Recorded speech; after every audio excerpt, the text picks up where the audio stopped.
Hi, I'm Maggie. I'm 14. I'm a very shy and quiet girl. It's hard for me because often my classes make fun of me, and I can't really fight back. But I don't mind it. That's not true. You need to fight back when they start making fun of you. I mean me. Of us. Strange, isn't it? It's because I have two personalities inside of me. The soft Maggie and the harsh Megan. And sometimes that's a lot of trouble. It happened a long time ago. I was about 5 years old. And back then, I was just Maggie, docile and soft. I had a favorite toy. A white fluffy bunny that I always took for walks with me. I was playing in the sandbox and the bunny was sitting next to me. But suddenly, some older boy grabbed my toy, threw it in a puddle, and started stomping on it. Tears rolling down her cheeks. It was so hurtful. And at that moment, Megan was born. It was as if resentment itself had given birth to her. And suddenly but as Megan, ran up to the bully, fist punched him in the face, and took the bunny. After that, the kids on the playground were afraid to bully me because every time Megan stood up for timid Maggie. Several years have passed since then. I am now 15 years old. And the moment came when I had to choose who would rule my mind. Maggie or Megan. Because something has happened. Something very unusual. Before I continue, don't forget to like this video and subscribe to my channel. And make sure you have the bell clicked. Then you'll know when there's a new video coming out on the channel. First, it became clear in high school that Maggie is an introvert. She likes to read books, watch movies, listen to music, and to do everything by herself. She has trouble communicating with people for long periods of time. And that would be okay, but Megan is the soul of the company.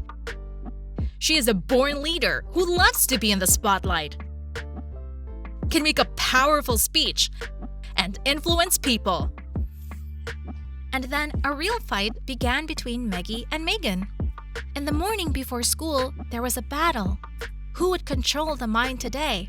At first, we alternated. One day Maggie, one Megan. But then Megan started to cheat. She couldn't get enough. And somehow she took over my mind for a whole week. And when I came back, I was terrified. Megan had managed to sign up for the school handball team, run for school president, and hook up with Matt. And it turned out that when I, the humble Maggie, was able to get the mind control again, there was a handball tournament going on at school. And what do you think? Of course, I let the whole team down because I can't stand sports. Our team didn't even make it to the semifinals. During the midterm phase of the presidential elections, I had to make a speech explaining to everyone what I would do as president and how I could improve the lives of school children. And? That's right. I was standing there and stuttering from the excitement. Even though the sheet with the printed speech was right in front of me. But the worst things happened that night when he stood on my doorstep. Matt. He is a real womanizer, and he changed girls like a glove. Maggie had never even looked in his direction because she knew that someone like Matt would never look at her. But here he was. And what to do? Maggie began to subconsciously call Megan. I was so lacking in the courage and determination of my other personality right now. But Megan was stubbornly not showing up. I'm not going to show up because I'm doing this all for Maggie. I want her to finally come out of her little box and be Megan. She's smart, she's beautiful, she's charismatic. It's just that sometime during her childhood, and she will never admit it, her personality was crushed, cornered, intimidated. By who? by her mother, who was a real tyrant and did not tolerate disobedience. And it was easier for Maggie to keep quiet in the corner, because when she started to rebel, her mother would raise her hand. And it was horrible. But now is the time to come out. I know she likes Matt a lot and has for a long time. So she has to open up and show her feelings and stop being a shadow. I'm right, aren't I? What do you think? Is it better to be meek Maggie or Megan the rebel? Who are you? Write to me. I'm looking forward to it. Hi, I'm Abby and I'm allergic to guys. One kiss and I'm in an intensive care unit. Such cases happen very rarely, but they're not curable. But as it turned out, the reason for my allergies was different. I'm the only child in my family. All the love and attention of my parents is focused on me. At the age of 16, my closet was full of beautiful clothes, my cosmetic bag is filled with expensive cosmetics, prestigious school, clubs, I had everything I wanted, but with one condition: no boys. My friends have been dating their boyfriends for a long time and constantly telling me spicy stories about how they kiss, and not only. Once one of my close friends, Linda, invited me to her birthday. My parents knew her family well, so they let me go. There were many people at the party. We danced, had fun, everything was great. And then the birthday girl grabbed my hand and whispered in my ear, "Come on, let me introduce you to one guy." I felt butterflies in my stomach. But why not? I thought. Linda pulled me into her father's office. It was dark there, and an extraordinarily handsome guy was sitting in a soft chair near the fireplace. "I'm Noah. Hi. I have to go to the guest, but you two have some fun." And Linda left me alone with Noah. My heart was pounding terribly. I've never been alone with a guy. What made things worse? It was even someone else's room. It was dark, near the fireplace. "Abby, I've been wanting to meet you for a long time." Noah walked towards me slowly. "You're an unusual girl." He looked at me without taking his eyes off of me, and I couldn't say a word. His voice was mesmerizing. There was such a powerful energy coming from Noah that my knees were trembling. "I want to date you, Abby." Noah wrapped his arms around me and pulled me close. I noticed how his half-open lips were trying to reach mine. I closed my eyes and kissed Noah. New sensations swept over me. It became difficult to breathe. And Noah pressed me tighter and tighter to himself. My legs gave way. I felt incredibly good and very strange at the same time. And there was not enough air, and suddenly I passed out. I opened my eyes in the hospital. And before I continue, don't forget to like this video and subscribe to my channel. And make sure you click the bell so you'll know when a new video comes out. So, my parents looked at me with frightened eyes. The doctor wrote down something in the medical sheet. They had a drip attached to my arm. What happened? I didn't recognize my voice. It was quiet and seemed to be hoarse. "You had a severe allergy attack. It's good that the ambulance made it on time." Then, he walked away and quietly explained something to my parents. The next day, they let me go home. And my parents interrogated me. "What did you do at the party? Who are you with? Who is he?"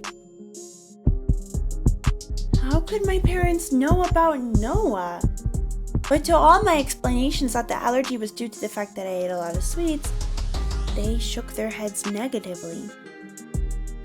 Now I couldn't even attend my friends' birthday parties. My dad drove me to school and my mom picked me up after school. Noah. I couldn't forget him. Linda told me that he was the son of her parents' friends. They've been friends since childhood, and once he saw me on Linda's Insta, he wanted to get to know me. Knowing about my parents' prohibition, Linda decided to bring us together at her party, but during the kiss, I lost consciousness. Noah immediately called an ambulance, and now he really wants to see me.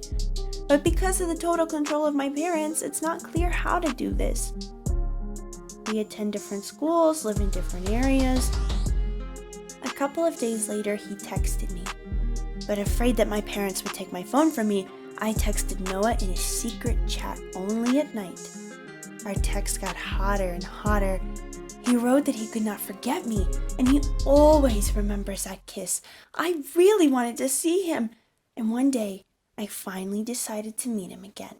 One night, I turned off the alarm in the house, turned off the light in the room, and began to turn on the flashlight through the window. It was a signal for Noah. A minute later, I heard a rustle. Noah's head appeared in the window, and he bravely climbed through the balcony to my second floor. I missed you so much, Noah. Me too. He hugged me and held me in his arms for what seemed like an eternity. He stroked my face, ran his nose along my cheek, buried his hands in my hair. I felt his hot breath. Standing on tiptoe, I wrapped my arms around his neck and touched my lips into his mouth. Oh, it was incredible. His lips were so sweet and hot, and so were mine. Oh my God, my lips started swelling. I didn't have enough air. Oh, help! And again at the hospital. Mom is crying. Father is super angry. Forget about him. Dad told me. You won't see him again. Otherwise, it will cost you your life. At home, my mother explained that I was allergic to boys. This is how the doctor explained my reaction. I was desperate. How? And now what? Don't worry like that. Here, eat your favorite cupcake. And my mother put still warm cupcakes with chocolate filling in front of me. My mom often baked them for me, especially lately. The days became unbearably long and boring. At school, afraid there would be an attack again, I bypassed the guys. Linda was sharing messages with me from Noah that he misses me, and I didn't know what to do. Once, my mother's friend came to visit us with her little daughter. She was 4 years old. I was glad to at least have someone new in the house. We were sitting in the living room. Mom and her friend went into the kitchen to make coffee, and the girl stayed with me. Mom just baked my favorite cupcakes, and I decided to treat the girl to them. I took one from the tray and handed it to the baby. Help yourself. This is what my mom bakes. They're so tasty. The girl grabbed the cupcake in her little hands and raised it to her mouth, and at that moment I heard a loud scream behind me. You can't eat that cake! It's forbidden! My mom knocked the cupcake out of the girl's hands with a flourish. The little girl cried, and a friend of her mother took her outside to calm her down. Mom, what's wrong with the cupcake? I've already eaten 3. Mom hesitated. Her eyes flickered. You're hiding something from me. Why am I the only one eating these cupcakes? Mom? Dad and I understood that sooner or later you'll start seeing guys. And they'll want to take advantage of you. They want to spoil you. What? I couldn't believe my ears. A year ago, we signed a contract with a very rich and respected family. They have a son, and he will be your husband when you turn 18. But you must be pure and innocent. What I heard made me feel cold inside. I add a special extract to the cupcakes, which causes a strong allergic reaction when it comes into contact with male saliva. Is that why I feel so bad when I kiss a guy? Therefore, we will keep your innocence, and in 2 years you will become a happy wife of a very wealthy person. After these words, I felt sick. I couldn't believe it was true, what my parents did, and they continued doing it. I'm sitting locked up now, homeschooled, and it'll be that way for 2 more years. I'm desperate. What should I do? Please give me some advice. I'm ready to do anything to not marry that guy that I don't even know. Please write in the comments about what I should do. I'm really looking forward to your opinion.